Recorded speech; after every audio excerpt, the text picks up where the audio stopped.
this Santa rally, is it a thing like a fake virtual thing, or is there a fundamental thing behind it? I think there's actual real stats behind it. The Stock Traders Almanac, the Hirschfeld guys actually have shown that this is a good period between basically the 1 week before the end of the year and the first few days. But why is it? In other words, I always thought like people around this time are maybe selling stocks to give money to charity, pay bills, those sort of things. I would think there would be downward pressure on the stock market at the end of the year. And by the way, especially on a good year, trying to lock in gains so it's in the calendar for the records. Yeah. I mean, I could say that I can see window dressing playing a role into year end.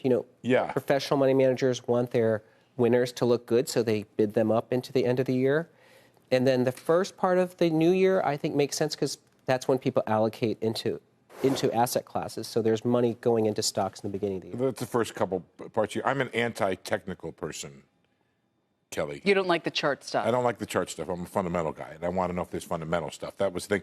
Tom, let's talk about which areas you think for the new year might be areas that are not well covered and maybe ones that are a little off the radar, the sort of, I don't know, the headwind, or tailwind, tail risk things that are out there right now.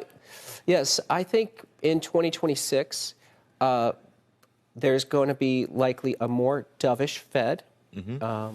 And that dovish Fed will allow business confidence to recover. So the ISM, I think, recovers back above 50.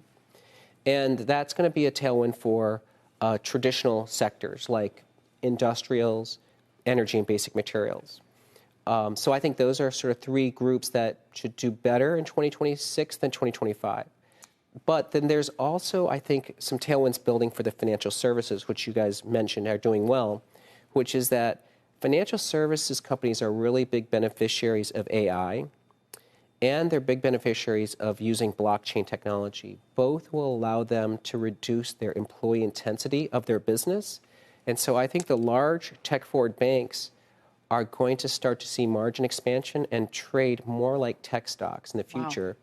And that's why, the JP Morgans and the Goldmans could actually be the next Mag 7. Can I just put a footnote or a footnote question on that? What about the deregulation part? Mickey Bowman over at the Fed has been very busy trying to make it easier for banks relative to regulations. Is that part of your outlook as well with the banks? Well, that would be a very big tailwind, too. As you know, banks have been strangulated, especially post-GFC, and so it's removing some restrictions would be helpful, as long as you don't remove safeguard rails. I've seen the market this year, Kelly, trade a little bit on some of the deregulation news. It wasn't something, as the year went on, it got to be more serious, and the idea that they were going to be reducing. Because I don't read the breadcrumbs carefully. Oh, God, it's so miserable. But it's... I hate covering bank regulation. It's not like you wake up and someone goes, oh, this earnings report came out, or you wake up and so I'll read an analyst note that says, yesterday in a hearing, this person indicated this, and so it's hard for me sometimes to draw a straight line. You're so clever about that, because that's kind of the way it happens. It drops in a hearing.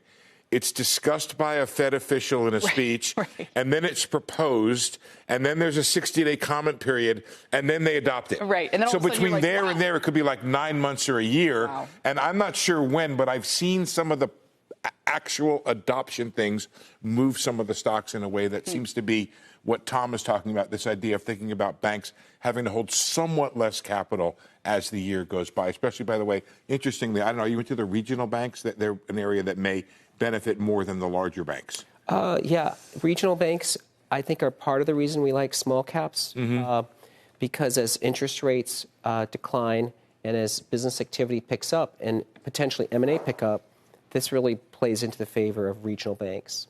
Tom, it seems like you're describing a year next year that could have strong growth but also low interest rates. Are those two things at odds with each other and in tension? I'd say, I know when people talk about low rates, it depends if they're looking at, long rates, short rates, or even, usable rates. But I do think next year is a year where parts of the economy that have been suffering from high monetary policy rates may actually do better.